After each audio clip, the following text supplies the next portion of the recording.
Ladies and gentlemen, welcome to the Bullpen.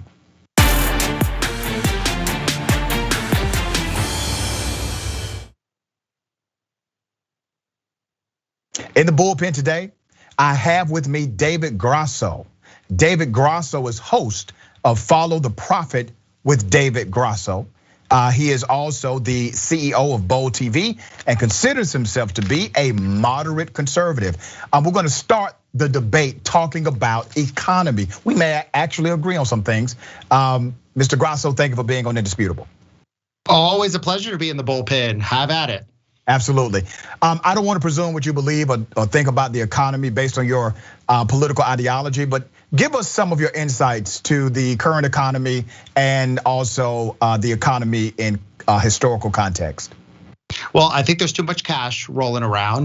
We needed to bring back the economy from the brink during coronavirus or the worst of the pandemic. Of course, the pandemic is ongoing, but we're seeing an inflation of asset prices and basic demand pull inflation. If you don't remember that from economics, it's when you have too much cash chasing too little assets around. And we've seen an increase in housing prices, fuel prices, and everyday living. And that's making it really hard, especially for young people, to get by.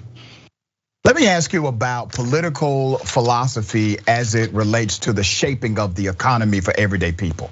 One of the great debates has always been, do democratic policies help more people economically, or do conservative policies help more people economically?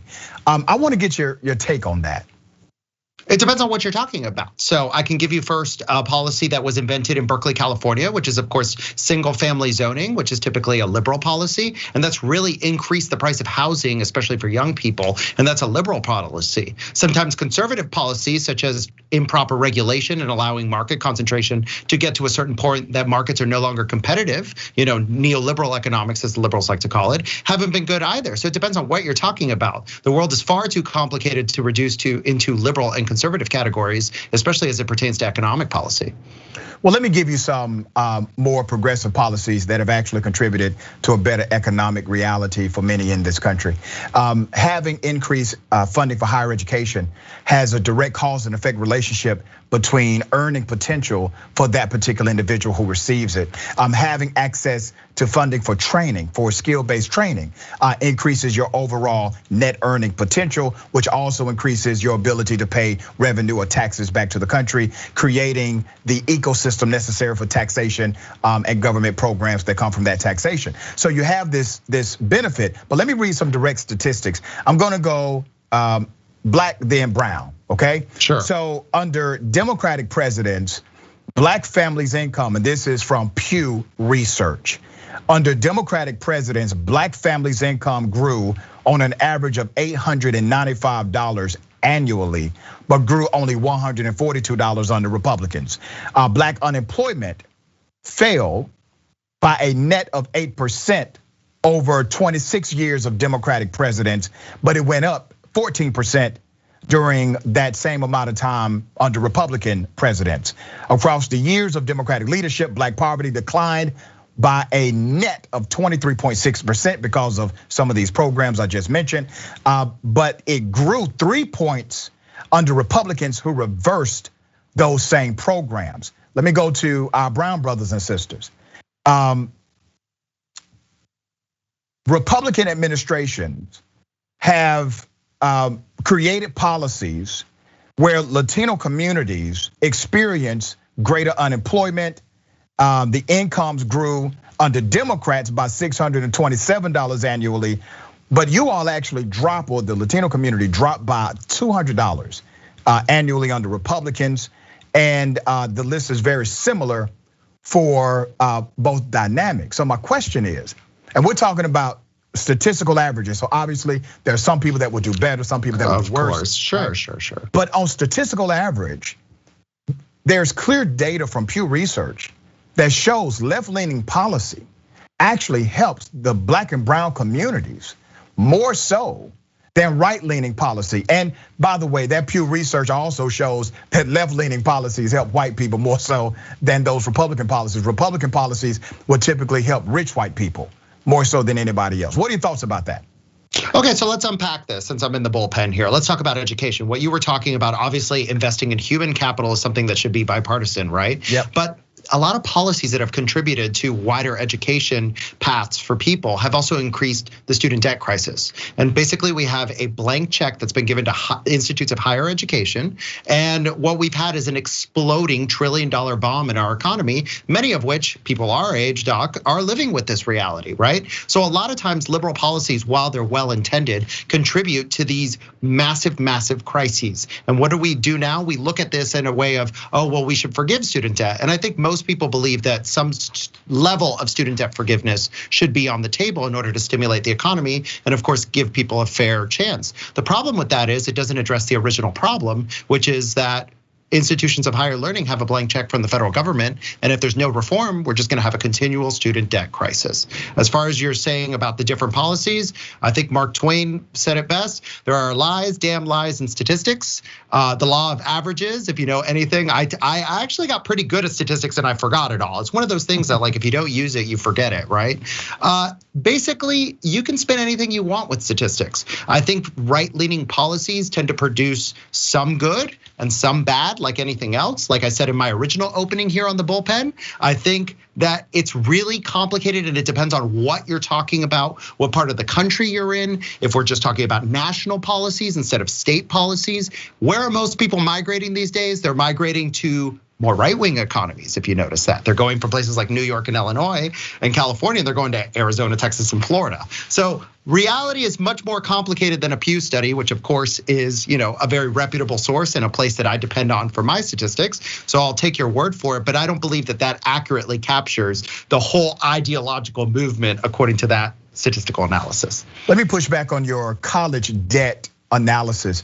The programs that we're referencing would not accrue debt because these would be in fact governmental programs that are subsidized by taxpayer funded operations. So you would not have the debt issue connected to it. There's an act that was produced under the Obama administration called the American College Promise Act. That act was politicized from day one.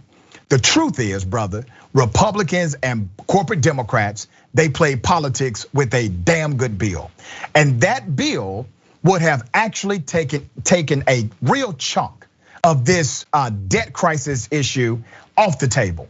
It would have cleared the path for anyone who truly wanted to be educated, and it did not matter what zip code they came from or their ability to afford it. Now that to me is moving in the right direction. Now remember, while I do blame Democrats for making politics of legislation like this as well, Republicans are the ones who blocked it, and they offered nothing in the alternative. So if we're talking about solutions, right? You and I agree that a better educated workforce and a better educated country, you lead to a higher yield in income. Everybody agrees with that. So why is it that those on the right are not even talking about free college or reducing the debt, eliminating the debt, creating federal programs so that people can go to college if they can't afford it? Why is the conversation almost exclusively had on the left? It's very interesting, right? Because I feel like they're talking past each other because they're talking about the same thing. That's half the conversation you're talking about, right? Okay. The other part of the conversation is that a lot of our taxpayer money has been used to fund these institutions of higher learning that are fundamentally not preparing people, especially Black and brown people, for working jobs, right? When you graduate from college, you're not prepared for the workforce. And in fact, there's an incredible mismatch between the workforce and what institutions of higher learning are teaching their students. So that to me is a mismatch and a misappropriation of public money. Everything you're saying is correct, right? We should subsidize programs that lead to a more educated workforce. It's a national security issue if you want to put it in right-wing speak, correct? An educated, engaged population is what we're all working towards. And if the right isn't having those conversations, then that's a problem, right? They should be. So I would consider myself a right-wing person and I'm here having this conversation. Yeah. And I feel like those conversations should be happening more often because we're all working towards the same thing. I don't think anyone anywhere thinks that someone who is smart, wants to work hard, deserves to be deprived of any opportunity whatsoever. Let me push back on that, and you can find the research on this. My second doctorate is actually in the analysis of higher education policy. And what you will find when you get to the nitty gritty of why you have pushback from some lawmakers about progressive policy and mass social policy like this is the politics of it. It's not the policy, it's the politics. The fact that they cannot own it. The fact that they cannot claim that it is actually theirs is the pushback. So when you say, well, everybody thinks that people should be able to go to college, work hard, go to college, that's just not true. Now, maybe in theory, maybe in the parameters of their mind, they say that. But in actual practice, there's a reason, brother, why those on the right who are in positions of political authority are not having the conversation you're having with me today.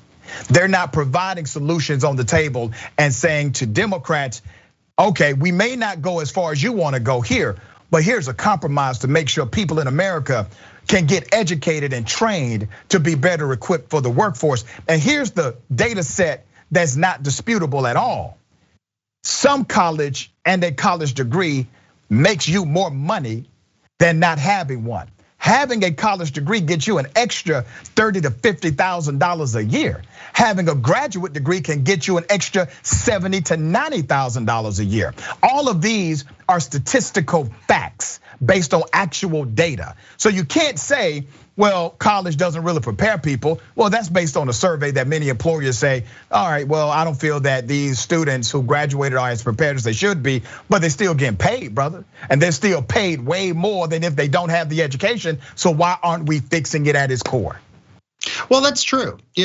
College does increase incomes. I don't think there's any dispute over that, right? But there is a law of diminishing returns, right? And what we're seeing too, there's a lot of people that are not college bound. And we've built our whole society around a college preparatory system, especially in secondary education. And we need a lot more trade schools. There's a lot of people who have a lot of gifts that are not confined to institutions of higher learning. And I feel like that's really important. And I hear a lot about trade school on the right, and that's something we need, right? Here in Florida, air conditioning techs, it's a noble field that everybody needs. If the air conditioner weren't on here right now, I'd be sweating. Yeah. So, there's a lot of opportunity out there, and it's not all the world that you and I encounter, and maybe what most of your viewers don't either. The law of averages. Most people just want a well-paying job and they want a stable life, and technical school might be the best option for them. Brother, you and I agree 100% on technical education. So anytime I'm talking about education, I'm automatically including technical education. I have a massive partnership with a technical school right here in Atlanta, Georgia. I've had that partnership for a very long time. I contribute heavily to it. I also make sure I show up, show my face, and I connect with those students. I get that part. And remember, we had legislation on the table, the American College Promise Act. It said it included technical training, technical education, and it also allowed for a very, very liberal credit transfer policy for those that had some college credit or experience in the field. It would have made a difference. But once again, brother, I have to submit to you, while you and I agree on the variations of education, including technical training, they don't. Republicans, your guys, are not putting forth the legislation to solve the problem. Well, I didn't come here to defend any politicians. I'm famous on TV for not defending any politicians. I have no idea who would ever do that to begin with, right? I of course vote. You might be surprised at who I vote for. I consider myself a moderate. I'm a big capitalist. I believe in free markets, but I believe in a social safety net. So, this is more of a new generation's way of looking at things. And I think a lot of our disputes and a lot of the stickiness in Congress comes from the fact that people from you and my generation aren't in power yet. And maybe we can graduate someday to have these conversations that are inclusive of instead of just divisiveness and just screaming at each other and getting nothing done. Man, I really appreciate you being on the Bullpen. Thank you for your insight. Thank you for the conversation, brother. Oh, I greatly appreciate it, of course. Absolutely.